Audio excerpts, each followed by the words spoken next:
This is CBC Nova Scotia News. Wildfire, the latest on the blaze that has evacuated hundreds of properties in the Lake George area of Nova Scotia. National Day of Truth and Reconciliation, a time for reflection across the country. And the story of how a doll helped a young girl at a residential school get by. October begins on Wednesday, and it will feel like it is cool. Northerly winds usher in the coolest air so far this season. Your full forecast is coming up.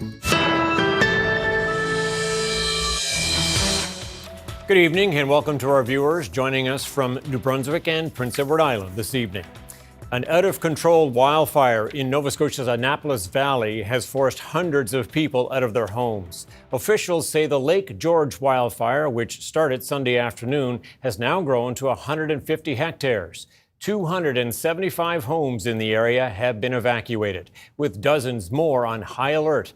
The CBC's Andrew Lamb reports. Here in New Minas on Tuesday, you might not know anything was wrong. It's a beautiful day. But the mayor of Kings County says a scary situation is developing in Lake George, just about a half-hour drive from here.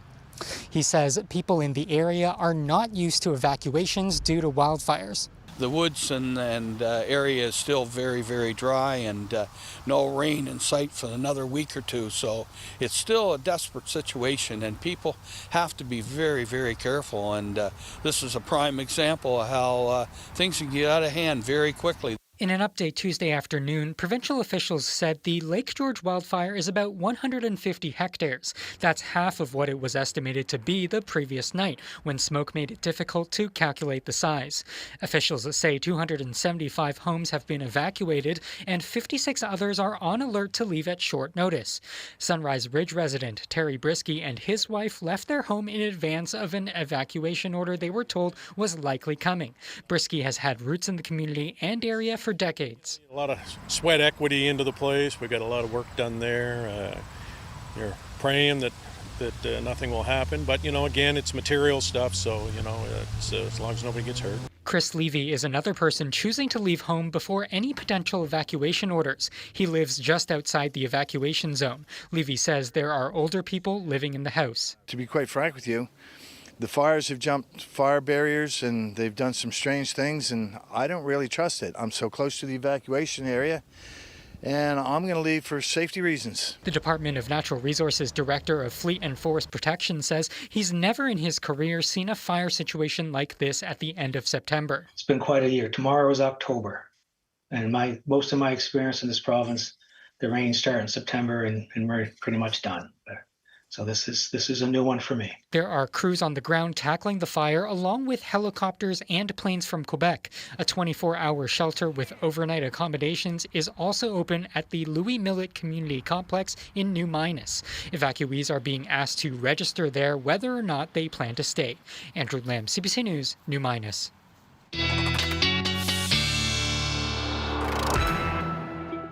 All right, let's bring in Ryan Snoddon now from the CBC Weather Center. Ryan, as is often the case, weather a real factor in this story. Yeah, absolutely, Tom. And unfortunately, it's going to continue to be a factor as we move through the next couple of days. The wind really fire crews battling that wind today and again tomorrow. As we take a look at this graphic, basically showing you this is the Lake George area for Wednesday, and note the timeline here. So lighter winds overnight into Wednesday morning, but as we move into the afternoon, this is when we're going to get back into the winds, 15 to 20 kilometers per hour, and the gusts in the 30 to 40 kilometer per hour range. Again, this is going to be an uphill battle for fire crews battling these types of winds. And of course, the winds from the north, very dry winds as well. And that's going to be the case across the board for tomorrow, is this northerly wind.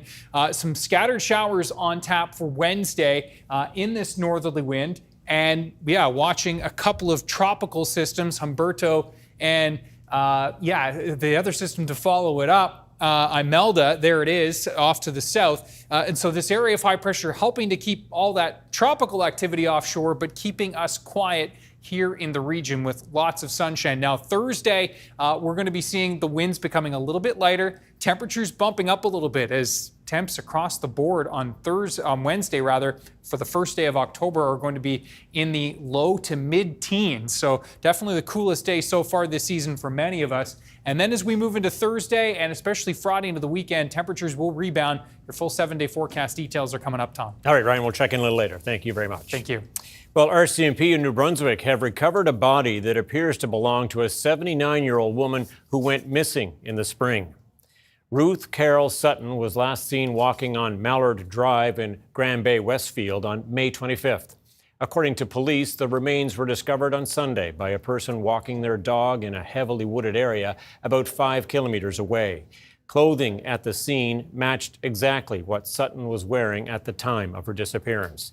She was said to have a medical condition that could cause her to be disoriented.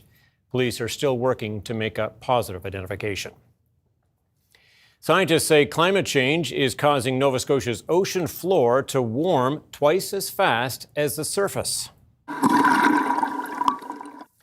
According to the European Union's 2025 Ocean State Report, surface water temperatures rose about 1.5 degrees Celsius between 1993 and 2023, while bottom waters warmed by about 3 degrees Celsius.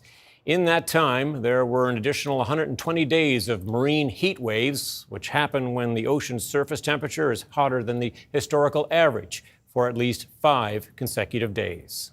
So as we all know, this happens because of the long-term increase of marine heat waves. Total days or frequencies are mainly caused by climate change.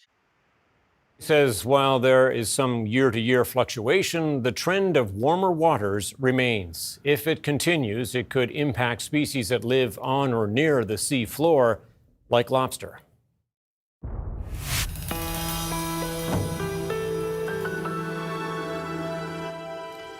Well, today marks the 5th National Day for Truth and Reconciliation, and at events across the country, the victims and survivors of Canada's residential schools are being honored in passionate speeches and quiet reflection. Prime Minister Mark Carney spoke from an event on Parliament Hill. Truth is the foundation of justice. And the truth is, for more than a century, this country ran residential schools. Over 150,000 First Nations, Inuit, and Métis children were taken from their families and their communities, torn from their languages, their cultures, and their identities. Carney says reconciliation is a generational task that's practiced every day, and said his government will prioritize Indigenous equity. Residential schools banned traditional languages and were rife with widespread physical and sexual abuse. An estimated 6,000 children died in residential schools, though experts think the number could be much higher. People across Canada are gathering to commemorate this day, including here in the Maritimes.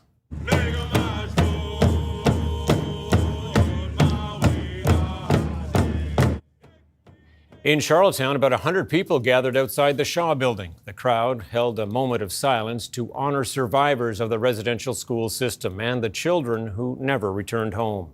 The chief of Lennox Island First Nation says there's still work to do when it comes to true reconciliation, but says it helps to see so much support from Islanders at gatherings like this one.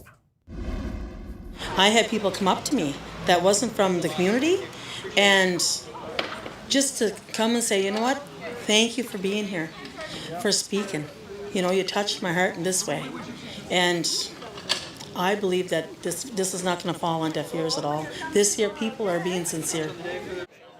Meanwhile, in Halifax, the youth group at the Mi'kmaq Native Friendship Centre hosted a gathering with interactive cultural demonstrations. The room was filled with people of all ages wearing orange T-shirts.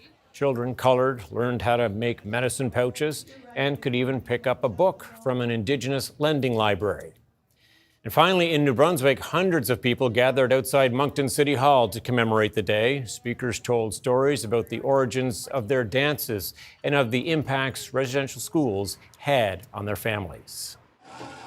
The way that I danced what they called old style jingle dress. Where I come from, there's a lot of people that we do that. A lot of our women do that dance. You'll see young girls as little as 4 or 5 years old to old grandmothers who are like in their 80s and 90s who are still out there dancing. My mother went to residential school. My grandmother went to residential school along with my grandfathers. My dad didn't go to residential school, but he did go to day school. And so to be able to dance with general public out in the communities, so for me, that's something that brings a lot of pride to me.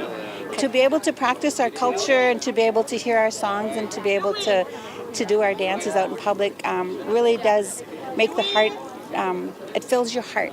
Even though the Canadian government tried to basically exterminate them, push them down, assimilate them, Indigenous people have resumed their cultures, their songs, their dances, their practices, and they can showcase them with us. I think Truth and Reconciliation Day, National Day, is such an important day for us to remember and honor the residential school system and all the pain that caused, and also just to come and build community. You know, we consider this day Truth and Resilience Day, you know, the fact that, you know, we've survived, you know, the intention was to get rid of us, to get rid of the First Nations people, and we didn't. We're still here. All the students that came from there, that have passed on, they can rest. They can rest in the knowledge that the truth is told. A National Indian Residential School crisis line is available to provide support for survivors and those affected. People can access emotional and crisis referral services by calling the 24-hour service at 1-866-925-4419.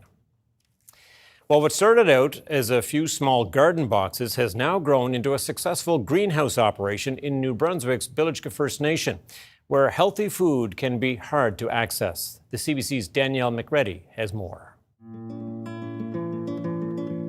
I'm here at Bilitch First Nation in one of the community's greenhouses. These were built because getting to a grocery store can be difficult for some people. And what started out as some small garden boxes turned into a successful greenhouse operation, and the community isn't done yet. During COVID, it was identified quite quickly that access to healthy food was not available to our community members. We live 15 kilometers from Fredericton Centre. However, without access to transportation, that could be the moon. So we started off with an experiment, which was a series of small garden boxes. We gave seed starters to community members to see if there was any interest. It didn't take long to realize that there was 100% buy-in, that the community was in need of and wanting to participate in food security. Over 350 pounds and counting of produce that we were able to acquire from this greenhouse grounds. Those produces were given out to the local senior center. They have been donated by Just Free food stands. This year we even had an open table at the powwow. By identifying what is here on the land, having people actively do traditional harvesting of medicines and foods, and make this a source of employment. That's where I would like to see this outside of food. Well, I started off as a volunteer for this project. At the time, I was a stay-at-home mom. I have 5 children. And I heard about the project, and I live outside the community, so I thought it would be a great way to reconnect to the community, doing something that I love. You know, it's really the first time that I've had something in community that I'm so proud to be a part of. There's just been a lot of sadness in this community. There's a lot of addiction, there's a lot of mental health issues. You know, we got a lot of challenges surrounding trauma. And for the first time, I feel that we have a space to, you know, just live in the moment.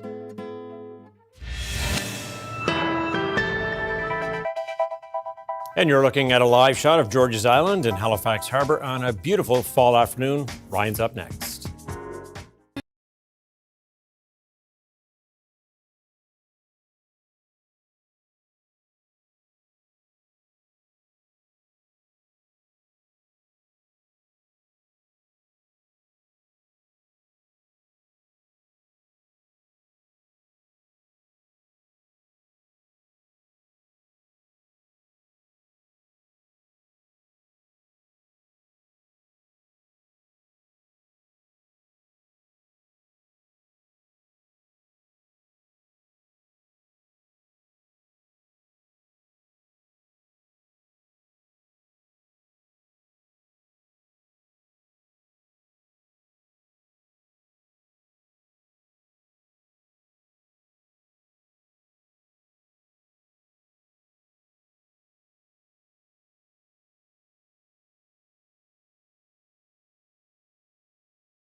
All right, Ryan back with us now on an evening where we have those sort of two things happening, don't we? A beautiful sunny evening, as we saw in the Harbour Cam live shot there as we went to the break, but also a lot of people living with some anguish because the forecast doesn't look like it's going to be helping them too much in the Lake George area where they're dealing with the wildfire. Yeah, wildfires and, of course, just wells that are still dry. I mean, it's been the story all summer, right? And it continues. And I know we were hoping that the pattern was going to change as we flipped the calendar to September. It did not.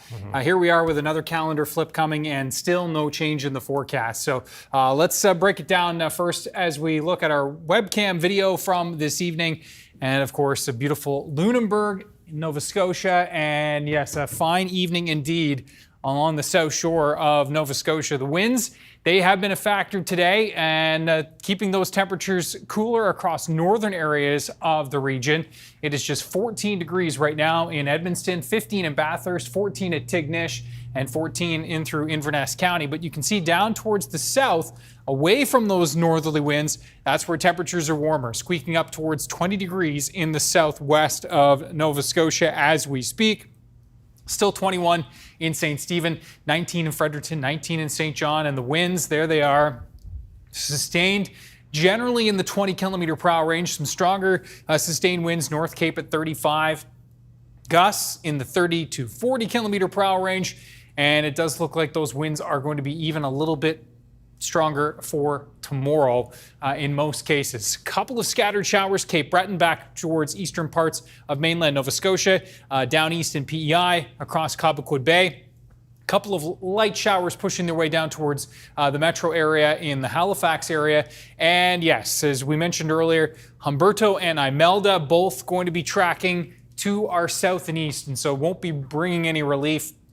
Be nice to maybe tap into the remnant moisture of one of those, but not to be. As we look at the chances for showers through this evening and into the early overnight, northerly winds 10 to 20 will be generally persistent. Some patchy frost possible in northern New Brunswick tonight, with temperatures there dropping into the low to mid single digits. Note for Wednesday, yes, we will be looking at that chance for some showers from the get-go, from the beginning of the day, Cape Breton, eastern parts of the mainland, and for eastern mainland of Nova Scotia, for Prince Edward Island, and into southeastern New Brunswick. This is where we'll hang on to the greatest risk throughout the day tomorrow, with the clouds remaining fairly dominant here across basically the eastern half of the Maritimes. A little brighter back towards New Brunswick, but still an isolated chance for a shower here. And it looks like skies are going to remain mostly sunny down towards the western third of Nova Scotia. By the time we get to 7 p.m. tomorrow evening, those shower chances will, for the most part, be departing, although Cape Breton hanging on to a risk even into the later stages of the day into the evening. Temperature highs just 11 to 12 degrees tomorrow across northern New Brunswick. Across the south, we'll climb up into the 12 to 15 range, maybe even some 15 and 16 degree temperatures here down towards St. Stephen. And as we look at Prince Edward Island, temperatures here right around 12 degrees. So again, feeling pretty cool with that chance for showers throughout the day. Those winds from the north near 20 kilometers per hour. That's going to be a similar story for Cape Breton with a north to northeast flow. Temperatures 13 to 15 degrees for Cape Breton and eastern parts of mainland Nova Scotia. Back into central areas, temperatures here 13 to 15 degrees as well, with a chance for those showers primarily into the afternoon as the clouds build in, and then that chance for showers will increase. Looking at temperatures in the west, 14 to 16 degrees. Those northerly winds here gusting 40 and possibly even 50 down towards Digby, Yarmouth, and Shelburne counties. So a heads up on that. Thursday, back into the sunshine, looking at temperatures again into those mid-teens, and that area of high pressure will continue to dominate over the next few days. As we look at that 7-day forecast, note that temperatures are going to be warming up Friday and into the weekend. We're back into the mid, pushing towards the high 20s across New Brunswick and into Prince Edward Island. Temperatures into the low 20s. There is a chance for a shower across the region, mainly northern and eastern parts of the region on Sunday. But again, other than that, nothing really substantial coming in that 7-day forecast. We're back into the sunshine and summer-like temperatures into the early stages of next week. Tom? All right, sounded good. Thanks, Ryan. And we are back after this.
Welcome back. Now to Waigama First Nation and a story about a special children's book that details the true story of a young girl's experience at the Shubenacadie Residential School and how she found strength when her only memento from home was taken away from her. Erin Potty has that story. 3 sisters from Waigama First Nation have written a book that tells the true story of their late mother, Margaret Poulette. In 1947, Margaret and her 2 siblings were taken to the former Shubenacadie Residential School after their mother became sick. At only 3 years old, Margaret brought a doll with her, but it was taken away by the school's nuns. You can see the doll being taken from her. That night, she's crying in bed because, she lost her doll, she's lost her family, she's even lost her siblings at this time. Margaret Poulette was separated from her siblings and was given the chore of wiping down the school's floorboards. Missing her doll that had been taken away, she created her own using cleaning rags and twigs. This doll she hid for fear of being disciplined. It's the resilience in a child of what she had to do to heal herself at that age. She had it in her already to look after herself. Nova Scotia's Mi'kmaq Education Authority, Mi'kmaq Ginnamadnaway, commissioned the book. It will be read by children in schools across Cape Breton. Before her death in 2022, Margaret used her dolls to help tell the story of her lost childhood and how she fought to get her language back with the help of her Waigama community. She spoke her language when she went there. And then 4 years later, she comes out of there not speaking any Mi'kmaq. And I was like, imagine that hurt that her parents had because of that whole disconnect. The book is illustrated by family friend 19-year-old Braden Paul of Eskazoni First Nation. Margaret's doll launched earlier this month at Waigama's school. Her daughters say their mother wanted the story told so that history would never be repeated. One of the messages my mom used to leave was with the kids is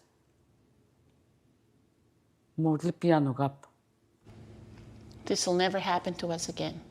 Margaret Poulette never did get her doll back. After leaving the residential school, she went on to become a social worker and later, along with her siblings, created Mauidom, a charity that helps Mi'kmaq people with disabilities.